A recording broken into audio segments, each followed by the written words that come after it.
Colleen Coulter, Head of Travel at Facebook. Thank you very much for joining us for this interview with PhocusWire today. Really appreciate your time again. Thank you for having me. Great to see you. Okay, right. So lots to discuss here. We're going to get into creators for the vast part of this interview. But Yep. I just wanted to, first of all, generally, if you're able to, just give us your perspective on the marketplace at the moment and the recovery efforts of travel brands. You work with probably every travel brand that there is. So what are you seeing at the moment, Colleen? Yeah, absolutely. So seeing lots of optimism for a strong close to the year. I think when you look at a lot of consumer sentiment, many are intending to travel around the holidays. Lots of excitement here in the US around international travel to the US opening on November 8th. Yeah. And then also with the expansion of boosters and the likely expansion, at least in the US, to kids 5 to 11 to be vaccinated, I think that's going to play a huge role in increasing confidence for travel, which all of this adds up to even more optimism for 2022, where leisure travel is going to continue to have a huge boom. People want to reclaim the moments that they lost in 2020 and 2021.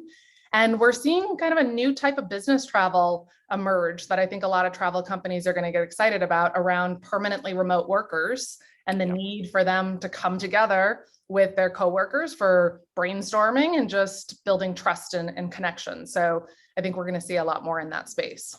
And just related to that, if we can, Colleen, I mean, that presumably translates to an uptick in activity from the marketing departments from the travel brands that you referenced. Yep, absolutely. To inspire that type of travel, as many companies are going to be figuring out what this new normal looks like with permanently remote workers.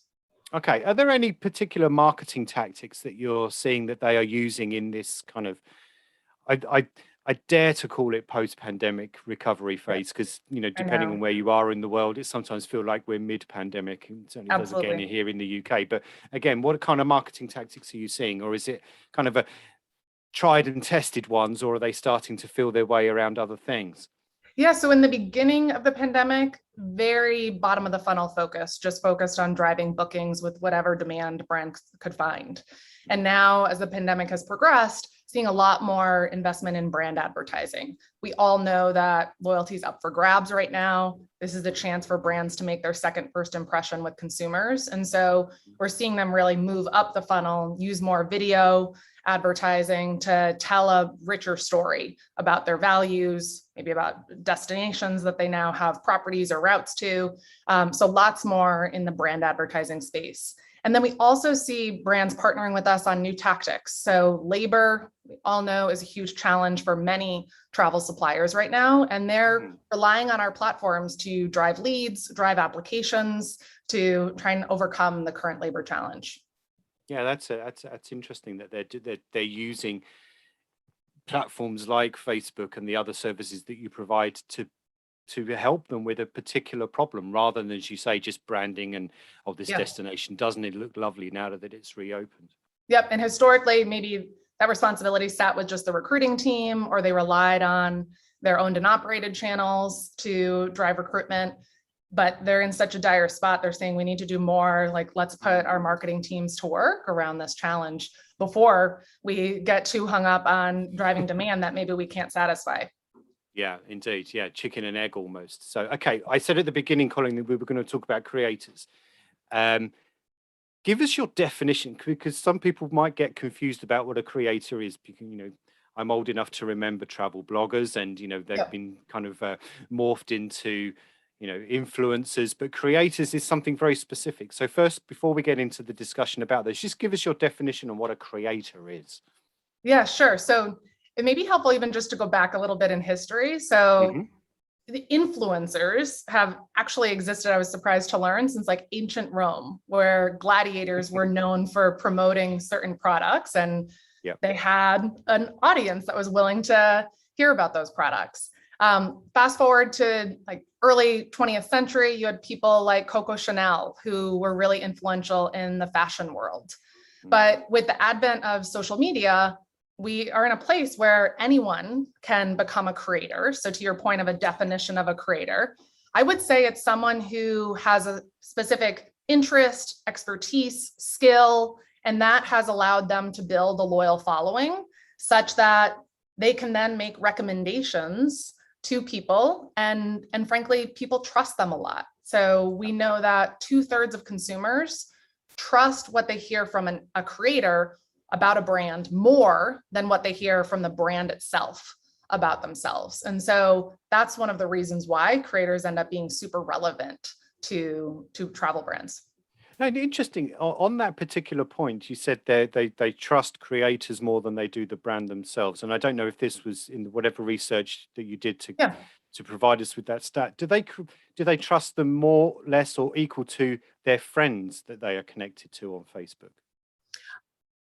This wasn't in the research, but I'll just say like my take on it. I would guess they trust their friends even more. Yeah. However, for a brand to reach everyone's friends is very difficult to do, and the size of the audience that they can reach is more limited. Whereas you have creators who are heavily committed to expanding the size of their following, continuing to cultivate their following. So it becomes a really easy way for a brand to reach new people. Okay. So if there are different types, can you tell us what the different types of creators are, and, kind of subsequent to that, what do they do and how do they do it? Yeah, for sure. Lots of different ways to segment creators. One way is through the size of their following. So think of a celebrity, you may call them a macro influencer where they have over 100,000 followers. On the other side of the spectrum, you have what we call micro influencers, where they maybe have 1,000 followers or more. And my advice to brands on those is don't discount them. They have extremely strong connections to their followers, and it really ups the ability for a brand to develop an authentic connection with those followers. Another way that you can cut creators or think about creators is just through the diversity of the creator community. So we have creators who vary based on their race, their religion, their sexual orientation. Maybe they have a disability, or as I said before, a real interest or skill around something.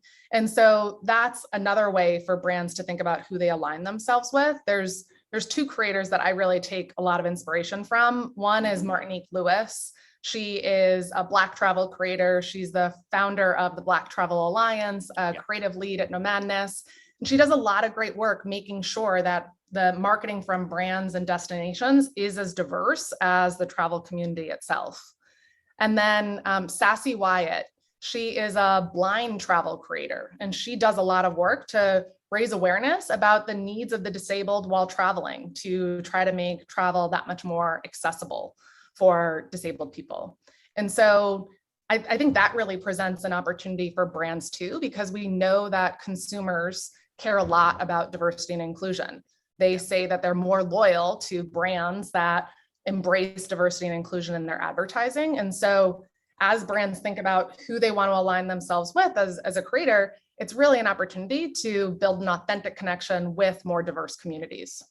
Yeah. And so what do they actually offer brands? So your role is to connect creators to brands and things like that. So what do they offer travel brands when that kind of connection is made? Yeah, absolutely. So usually it's a partnership where they decide together what they want to do. But as an example, maybe the travel creator visits a destination, posts content about their experience in that destination, and then the brand itself or the brand of the destination can either choose to post that content themselves or rely on the creator themselves to post that content. That would be doing it in an organic way. So just reaching the following of the creator or the following of the brand. They can also put paid media behind that content to reach even more people with the content. And really just view it as an extension of their creative team as they build out creative assets, always thinking about how do we bring in new people, new creators to reach new audiences. Because that's a big thing that the creators bring to a brand, and that they've cultivated this loyal following that maybe the brand doesn't have access to. And now they have the opportunity to tap into that following and build some connections. So we're always hearing, and we're indeed forever hearing about a travel brand has come up with a new campaign, and it involves outdoor, TV, radio, online, social, and I'm assuming increasingly the role of an influencer or a creator is part of that. Yep. Do they coordinate everything? Or are some brands working at that level where the creator that they are working with through Facebook is Yep. involved in the minutiae of how all the other elements are stitched together? In some cases, yes. So in some Yeah. cases, you will see the influencer, the creator themselves on the out in the outdoor billboard, in the TV spot, and then on social media. But it almost happens in a sequenced way where they start working with that creator through Facebook or Instagram. They see, okay, this is working really well. It's driving really strong results for us. Let's make that creator more front and center in our other channels. Right. So that essentially sounds like a really almost, maybe long term is the wrong word, but that's a long kind of period of time for a creator and a brand to work together. So they're involved right at the very, very early stage, and they say, we're going to use this person, like you say, maybe in some of the other advertising, but it all kind of intertwines. Is that right? And it would be like a 6-month or a 1-year campaign almost. Sometimes. And then there's other examples where it's a one-off partnership, and maybe they are promoting a new property and they work with a variety of content creators across different communities. And that is a one-time thing. And I know for the creator, they would love for that to be an ongoing relationship. Sure, and we'd love to see those ongoing relationships, but it doesn't always have to be that way. Okay, so let's assume that I've never worked with a creator before, maybe never even an influencer or a travel blogger, and I've been around for a long time. What should a brand do that's new to working with creators? First kind of steps, what do they need to consider first to get the ball rolling, as it were? Sure. So first and foremost is, who is the audience that you're trying to reach? Right. Because that is going to translate to the creator that you pursue. And then there's the question of, how are we going to identify creators? How are we going to develop content?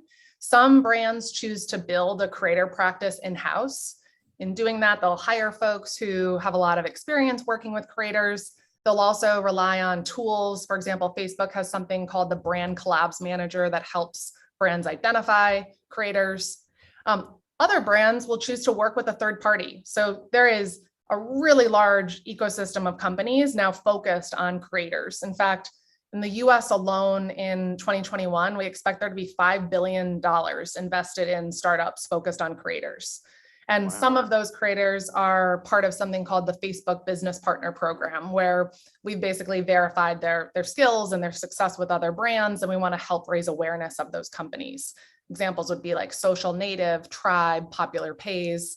And those companies can help brands identify content creators, manage the content permissions, manage the whole production timeline, really just to streamline the process, because it can be quite clunky working with so many different parties. So those third parties can streamline a lot of it and make it much more efficient for the brand. Tell me, something you said then just a moment, Colleen, you said verify their skills. What would you say are some of the kind of inherent skills that a creator needs to have or should be striving to have? One is just the authenticity of the connections that they've developed. Yeah. So is there consistency in the interest, the skills, the expertise that they're showing, such that they're viewed as really credible on that topic? Yeah. Because all of this is about building authentic connections. And if the person themselves isn't credible on it, it really, the brand misses the opportunity to translate the authenticity of that content creator into the authenticity of the connections they're developing. Okay. And sorry, just on that point again, I mean, it sounds like the authenticity is the number one skill, as you just said, but I'm guessing some kind of creative prowess would be an advantage as well. Good at video, good at photography, knows how to set something up, right? Yes, absolutely. Also, their familiarity with or innovativeness around some of our newer solutions. So for example, Instagram has a product called Reels that a lot of creators are using. It is an extremely fast growing product. That's one of the benefits of creators, that they have these creative skills. They're very familiar with the latest and greatest in social media. So yeah, you want to align yourself with someone who can help you take advantage of those new products. Okay, so what other recommendations would you give brands, either those that are, as we talked to, new to the creator world, or ones that have, just been using or working with creators in a kind of an established way for some time? My biggest tip is to think about how you're engaging the creator, because I think too many brands hire the creator and then micromanage them so much that the creator just becomes a mouthpiece for the brand, and you miss out on the opportunity for that authentic connection. And so there's a quote from Francis Ford Coppola who says, when you're working with creative people, you don't tell them what to do, you invite them to the party. And I think that quote really captures how brands should think about creators, where they're really collaborating with them and as an extension of their creative team, leaning into more innovative formats. And through that, they're going to get better creative output, more authentic connections, and then better results for their business. Yeah, I suppose, by virtue almost of the name, the creator, creativity, you don't want to stifle that creativity, because that was the very reason that you wanted to work with them in the first place. Yep. And then the other piece would be embracing flexibility. So I know in today's environment, the message that a brand needs to get in front of consumers can change day to day. And with maybe traditional creative development, that can be really tough to do. But when you're working with a creator who may be a one-person show or a small production team, they can really adapt quickly. And so think about the creator also as like your vehicle for adapting, your vehicle for meeting the moment with the right message, because they can move quickly with you.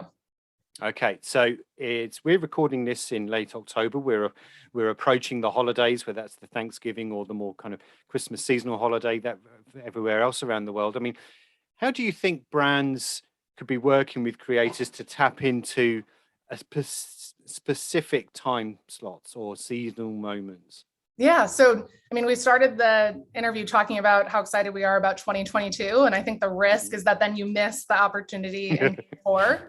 And the holidays, I think, present a really unique opportunity, because you have all these people who are yearning to get back to traveling.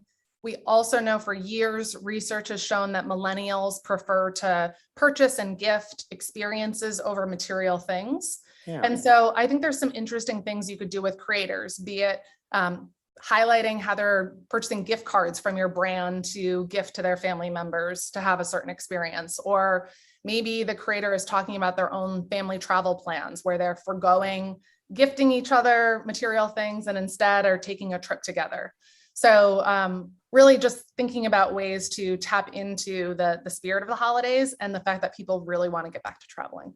Yeah, I mean, they really do. So you can't talk about creators and, a kind of a concept that has evolved, as we said right at the beginning, from blogging to influencing to creating, without talking about where perhaps it might go next. I mean, what do you sense, Colleen, is the kind of the future of this this kind of discipline or this concept? Yeah, so we've talked about it a bit, but historically, more of what we've seen from creators has been focused on organic marketing, where you are solely going after the followers audience. And I think we're going to see more and more brands using their paid media to reach a broader audience with the content from creators, such that the creators really are front and center in all of the different channels, as we talked a bit earlier in this interview.